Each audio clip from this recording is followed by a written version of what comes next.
Hello everyone, student corner চ্যানেলে সকলকে স্বাগত জানাই। আজকে আমরা 2027 মাধ্যমকে লক্ষ্য রেখে যে অধ্যায়ভিত্তিক সাজেশন নিয়ে আলোচনা করছি প্রতিনিয়ত। আজকে আমরা জীবন বিজ্ঞানের জীবনের প্রবাহ মানবতা থেকে যে প্রশ্নগুলি ইম্পর্টেন্ট সেই প্রশ্নগুলি নিয়ে আলোচনা করব। তাই প্রশ্নগুলি প্রথম থেকে শেষ অবধি দেখে নাও আর খাতায় লিখে নাও। খাতায় লিখে বারবার রিভিশন করতে থাকো। আশা করি তোমাদের পরীক্ষার ফল ভালো হবে। তাই প্রথম থেকে শেষ অবধি দেখে নাও। প্রথম প্রশ্নগুলি প্রথমে দেখো, মান 1-এর যে প্রশ্নগুলি, মেরুদণ্ডী প্রাণীদের ভ্রূণের পরিস্ফুরণ ও বৃদ্ধির সময় মাইটোসিস কোষ বিভাজনে ঘটে। প্রাণী কোষে ক্লিভেজ পদ্ধতিতে সাইটোকাইনেসিস হয়। মাইটোসিসের দশায় মেটাফেজ ক্রোমোজোমগুলি কোষের নিরক্ষীয় অঞ্চলে অবস্থান করে। কোষচক্রের এস দশায় ডিএনএ সংশ্লেষ ঘটে। একই ফুলের পরাগ রেণু ও ফুলের গর্ভমুণ্ডে পড়লে তাকে স্বপরাগযোগ বলে। প্রোফেজ দশায় ক্রোমাটিন জালিকা থেকে ক্রোমোজোম এর উৎপত্তি ঘটে। পরের প্রশ্ন, মাইটোসিস কোষ বিভাজনের দীর্ঘস্থায়ী দশাটি হলো প্রোফেজ।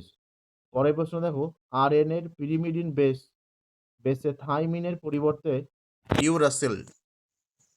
পরের প্রশ্ন, মাইটোসিসের অ্যানাফেজ দশায় অপত্য ক্রোমোজোমগুলি সমসংখ্যায় উভয় মেরুর দিকে গমন করে। পরের প্রশ্ন, মূলজ মুকুলের সাহায্যে রাঙা আলু বংশ বিস্তার করে। পরের প্রশ্ন, পরাগ নালীতে পুং গ্যামেটের সংখ্যা 2টি। পরের প্রশ্ন, গুয়ানিনের পরিপূরক ক্ষারকটি হল সাইটোসিন। পরের প্রশ্ন, মাইটোসিস কোষ বিভাজনে 2টি অপত্য কোষ উৎপন্ন হয়। ক্রোমোজোমের প্রান্তীয় মেরুকে টেলোমিয়ার বলে। এখানে স্পেলিংটা ভুল আছে, ঠিক করে নিও। পরের প্রশ্ন, কোন কোষ বিভাজনে প্রজাতির ক্রোমোজোম সংখ্যা ধ্রুবক রাখে? মিওসিস। পরের প্রশ্ন, ডিএনএতে উপস্থিত একটি আম্লিক অ্যামাইনো অ্যাসিড নাম হলো গ্লুটামিক। পরের প্রশ্ন, ধাবকের মাধ্যমে বংশ বিস্তার ঘটায় কচুরিপানা। পরের প্রশ্ন, সেন্ট্রোমিয়ারের সঙ্গে যুক্ত প্রোটিন নির্মিত প্লেট সদৃশ্য অংশকে কি বলে? কাইনেটোকর। পাতাঝাজি গাছ পরাগযোগের বাহক হলো জল। অ্যাডিনিন একটি কি জাতীয় নাইট্রোজেন? পিউরিন। কোন অণুর ঘন কুণ্ডলীকৃত গঠনই হলো ক্রোমোজোম ডিএনএ? কোন কোষে বিভাজন বেমতন্ত্র গঠিত হয় না? অ্যামাইটোসিস। কি উৎপাদন ও নিষেকের মাধ্যমে যৌন জনন সম্পন্ন হয়? গ্যামেট। কোন কোষীয় অঙ্গাণুর অনুপস্থিতিতে প্রাণী কোষের কোষ বিভাজনে ব্যাঘাত ঘটে? সেন্ট্রোজোম। ক্রোমোজোমের গৌণ খাঁজকে বলে এনওআর। অযৌন জননের একক হলো রেণু। নিষেকের পর ডিম্বক কিসে পরিণত হয়? বীজে। জীবন চক্রে হ্যাপ্লয়েড ও ডিপ্লয়েড যনুর আবর্তনকে বলে যৌনক্রম।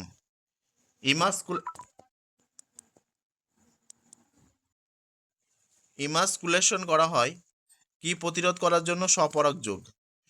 পুরুষদের কণ্ঠস্বরে পরিবর্তন ঘটে বয়ঃসন্ধি। হাড় ক্ষয় মানুষের কোন দশার বৈশিষ্ট্য? বার্ধক্য দশা। মস, ফার্ন প্রভৃতি কি উৎপাদনের মাধ্যমে অযৌন জনন সম্পন্ন করে? রেণু উৎপাদনের মাধ্যমে। জোর কলমে ব্যবহৃত উন্নত উদ্ভিদের শাখাকে কি বলে? সিয়ন। মাইটোসিস কোষ বিভাজন ও মিওসিস কোষ বিভাজনে কটি অপত্য কোষ সৃষ্টি হয়? 4টে।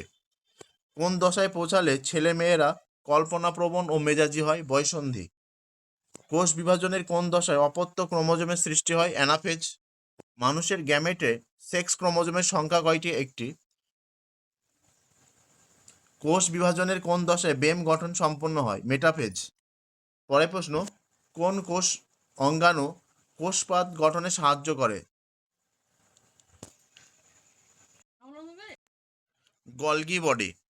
মানুষের অটোজোমের সংখ্যা 44টি। চেক পয়েন্ট কি? কোষ চক্র নিয়ন্ত্রণকারী প্রোটিন ও উৎপাদনকারী অংশগুলিকে চেক পয়েন্ট বলে। এমাস্কুলেশন কি? উভয় লিঙ্গ ফুলে পুংকেশর চক্র অপসারণের দ্বারা স্ত্রী ফুলে পরিণত করাকে বলা হয়। এই ছিল মোট 42টি মান 1-এর প্রশ্ন।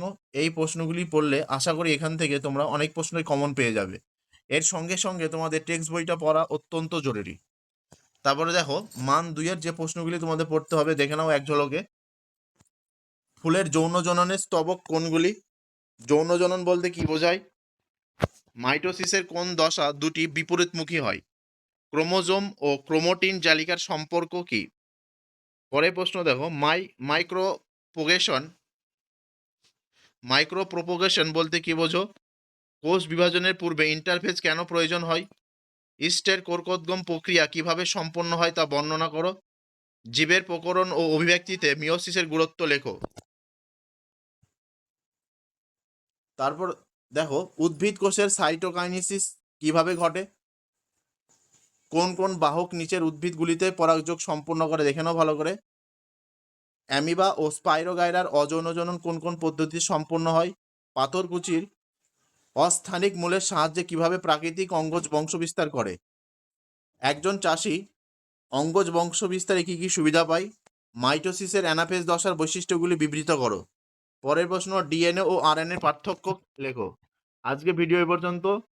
ভিডিওটি ভালো লেগে থাকলে অবশ্যই লাইক এবং শেয়ার করবে। চ্যানেলে নতুন হয়ে থাকলে অবশ্যই চ্যানেলটি সাবস্ক্রাইব করবে। ততক্ষণ ভালো থেকে সুস্থ থেকে পরবর্তী কোনো একটি নতুন ভিডিওতে দেখা হচ্ছে। ধন্যবাদ।